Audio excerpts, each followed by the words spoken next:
নমস্কার বন্ধুরা, welcome back to my channel Champa রান্নাঘর।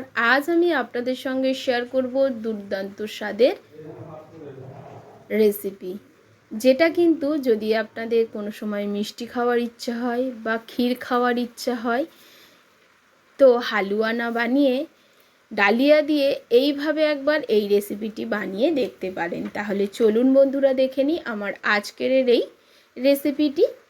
তার জন্যে এখানে নিয়ে নিচ্ছি ডালিয়া। দেখুন, যে ডালিয়া অনেকেই কিন্তু উপবাসের দিনে খিচুড়ি রান্না করে খেয়ে থাকেন, আজ আমি ডালিয়া দিয়ে হালুয়া বানিয়ে দেখাবো। তাহলে চলুন একদম নতুন পদ্ধতিতে তৈরি করে দেখাবো। আর ডালিয়াটা যে কোনো পাত্রের মধ্যে মেপে আপনাকে নিতে হবে, কারণ মাপটা ঠিকঠাক থাকলে সুন্দর হালুয়া তৈরি হবে। এখন একটা কড়া বসিয়ে নিয়েছি, আর কড়ার মধ্যে দিয়ে দিচ্ছি 1 চামচ ঘি। তবে বন্ধুরা, সুজি দিয়ে হালুয়া খাওয়ার টেস্ট আলাদা, আর ডালিয়া দিয়ে হালুয়া খাওয়ার টেস্ট কিন্তু সম্পূর্ণ আলাদা। এখন কড়াইয়ের মধ্যে ঘিটা গরম হলে দিয়ে দিচ্ছি কিছুটা ড্রাই ফ্রুটস। তার মধ্যে আছে কাজু বাদাম, চীনা বাদাম। আপনারা চাইলে এখানে কাঠবাদামটাও ব্যবহার করতে পারেন, তবে আমার কাছে এখন নেই। এবারে আমি দিয়ে দিচ্ছি কিছুটা নারকেল কোড়া, তবে নারকেল কোড়াটাকে আমি ভেজে ব্যবহার করব। ঘিয়ের মধ্যে একটু ড্রাই রোস্ট করে ব্যবহার করলে এই হালুয়াটা অনেক দিন পর্যন্ত রেখে খাওয়া যাবে। তার জন্য এখানে একটু হালুয়া এই নারকেলটাকে ড্রাই ফ্রুটসের সঙ্গে ভেজে নিচ্ছি, বাদামের সঙ্গে ভেজে নিচ্ছি। আমি এখানে কুড়িয়ে ব্যবহার করেছি, আপনারা চাইলে কুচি কুচি করে কেটে ব্যবহার করতে পারেন। আর দেখুন, ভাজতে ভাজতে এখানে একদম লালচে হয়ে গেছে। মাথায় রাখবেন এই ড্রাই ফ্রুটস যেন পুড়ে না যায়। খুব গ্যাস কমিয়ে দিয়ে, মানে গ্যাসের ফ্লেমটা কমিয়ে দিয়ে এটাকে ভাজবেন। প্লিজ বন্ধুরা, প্রথম থেকে শেষ পর্যন্ত ভিডিওটি দেখবেন। আপনি যদি কোথাও মিস করেন, তাহলে হয়তো এই রকমভাবে ডালিয়াটা আপনারা তৈরি করতে পারবেন না, আর এর স্বাদও পাবেন না। এবারে ড্রাই ফ্রুটসগুলো নামিয়ে নেওয়ার পরে কড়াতে আবারও দিয়ে দিয়েছি কিছুটা ঘিয়ের মধ্যে এখন দিয়ে দিচ্ছি ডালিয়াটা। এই ডালিয়াটাকে লো ফ্লেমে ভাজতে হবে। মাথায় রাখবেন, হাই ফ্লেম বা মিডিয়াম ফ্লেম করতে যাবেন না, তাতে ডালিয়াটা কিন্তু পুড়ে যাবে। খুব আস্তে আস্তে একটু ধৈর্য ধরে ডালিয়াটা ভাজবেন। তবে আপনারা জানেন ডালিয়া রান্না করতে খুব বেশি কিন্তু সময় লাগে না। এবারে ভাজার পরে দেখবেন আস্তে আস্তে ডালিয়ার কালারটা চেঞ্জ হয়ে যাবে, এই রকম একটু সাদা টাইপের হয়ে যাবে। দেখুন, একদম ঝরঝরে সাদা টাইপের হয়ে গেছে। এই সময় কিন্তু এর মধ্যে দিয়ে দিতে হবে জল, তবে একদম লালচে করে ভাজতে যাবেন না, তাতে কিন্তু সেদ্ধ হতে দেরি হবে।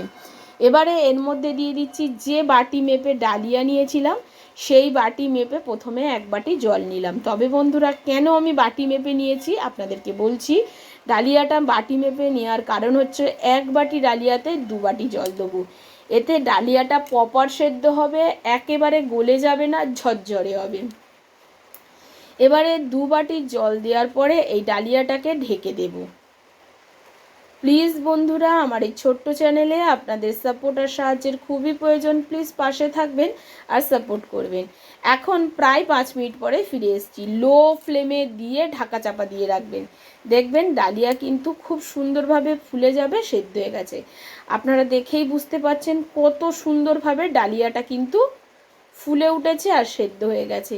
কড়াতে কিন্তু কোথাও লেগে যায়নি। মাথায় রাখবেন, কড়াতে লেগে ধরে পুড়ে গেলে তাহলে কিন্তু এর স্বাদ একেবারে বিস্বাদ হয়ে যাবে। এবারে যখন দেখবেন জলটা পুরোটা টেনে নিয়েছে আর এরকমভাবে ডালিয়াটা ফুটে গেছে, হাতে একটু দেখবেন যে সিদ্ধ হয়েছে কিনা। যদি সেদ্ধ না হয় তাহলে অল্প একটু 1 কাপ আবারও একটু গরম জল দিয়ে লো ফ্লেমেই ফুটিয়ে নেবেন। তবে আমার কিন্তু সেদ্ধ হয়ে গেছে ডালিয়াটা। এবারে বন্ধুরা, এর মধ্যে দিয়ে দিচ্ছি 1 চিমটে লবণ। আগে কিন্তু আমি লবণটা ব্যবহার করিনি, আগে থেকে লবণটা দিতে যাবেন না, তাহলে কিন্তু এর একটার গায়ে একটা দানা লেগে যাবে, একদম ঝরঝরে হবে না, সেক্ষেত্রে কিন্তু একদমই বাজে খেতে হবে। একদম হয়ে যাওয়ার পরে একটু লবণ দিলাম, এতে স্বাদটা ঠিকঠাক থাকবে। এবারে দেখুন বন্ধুরা, কতটা ঝরঝরে হয়েছে ডালিয়াটা। এখন আমি এর মধ্যে দিয়ে দেব গুড়। এখানে কিন্তু আমি চিনি ব্যবহার করব না, এখানে গুড় ব্যবহার করব। দিয়ে দিলাম 2টো ফ্যাটানো এলাচ। গুড়টা ফ্রিজে রেখেছিলাম, তার জন্য একটু দলা পাকিয়ে গেছিলো, মানে শক্ত হয়ে গেছিলো, তার জন্যে গুড়টাকে কিন্তু আমি একটু গরম জলের মধ্যে গুলিয়ে নিয়েছি। সেই জলটাই আমি এখন দিয়ে দিচ্ছি। আমি সেটা আর আপনাদেরকে দেখাইনি। আমি এখানে গুড় ব্যবহার করলাম। আপনারা চাইলে এখানে আপনাদের পরিমাণ মতো, মানে আপনারা যেমন মিষ্টি খান সেই অনুযায়ী চিনি ব্যবহার করতে পারেন। চিনি দিলে তাহলে আর বোঝা যাবে না যে কতটা ব্যবহার করতে হবে, সেটা আপনারা আন্দাজ মতো দিয়ে দিতে পারবেন। যেহেতু আমি গুড়টাকে জলের মধ্যে একটু ফুটিয়ে নিয়েছি, কারণ গুড়টা দলা পেকে গেছিলো, তার জন্যে এখানে হাফ বাটি জলের মধ্যে আমি গুড়টাকে দিয়েছিলাম। এবারে গুড়টা যত জাল হয়েছে গলে গিয়ে দেখুন ঠিক এই রকম পর্যায়ে এসে গেছে, আর সুন্দর একটা লালচে কালার এসেছে এই ডালিয়ার মধ্যে। এখন এটাকে নাড়াচাড়া করে দিচ্ছি। আর এটা কিন্তু লো ফ্লেমেই আপনাকে করতে হবে, হাই ফ্লেম করতে পারবেন না। ঠিক এই সময় দিয়ে দিচ্ছি ভেজে রাখা ড্রাই ফ্রুটসগুলো। এবারে খুব ভালো করে এটাকে মিশিয়ে নেব। কি বন্ধুরা, ডালিয়ার এই রেসিপিটি কত সহজ, তাই না বলুন? প্লিজ যদি আপনাদের আমার রেসিপি পছন্দ হয়, বাড়িতে একবার এইভাবে ডালিয়াটা বানিয়ে বাচ্চা থেকে বড় সবাই একবার অন্তত আমার রিকোয়েস্টে খেয়ে দেখবেন।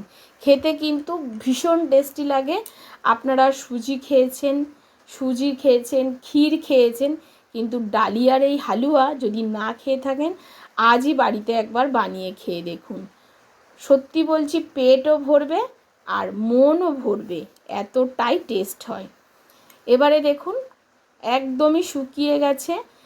আরও কিন্তু এটা ঠান্ডা হলে আরও একদম শুকিয়ে যাবে, দানাটা আরও ঝরঝরে হবে। এই সময় আমি গ্যাসের ফ্লেমটাকে অফ করে দেবো। দেখুন একদম কিন্তু গলে যায়নি, এক একটা দানা আপনারা বুঝতে পারবেন। এবারে একটা বাটি নিয়েছি, বাটির মধ্যে আমি ডালিয়াটাকে নামিয়ে নিচ্ছি। দেখুন বন্ধুরা, এটা ঠান্ডা হলে আবারও অনেকটাই ঝরঝরে হয়ে যাবে, আপনারা নিজেই বুঝতে পারবেন। আজ আমার এই ডালিয়া রেসিপি আপনাদের কেমন লাগলো অবশ্যই কিন্তু কমেন্ট করে জানাবেন। আজ এই পর্যন্ত বন্ধুরা, আবারও দেখা হয়ে যাবে অন্য কোনো নতুন রেসিপির সঙ্গে। এতক্ষণ ধরে ভিডিওটির সঙ্গে থাকার জন্যে অসংখ্য ধন্যবাদ। আর সামনে দিয়ে আপনাদেরকে একটু দেখিয়ে দিচ্ছি যে ডালিয়াটা ঠিক কেমন হয়েছিল। আমি কিন্তু টেস্ট করে দেখেছি, বা আমার ছোট বাচ্চা আছে, সেও টেস্ট করে দেখেছে। দুর্দান্ত স্বাদের হয়েছিল বন্ধুরা। আজ এই পর্যন্ত।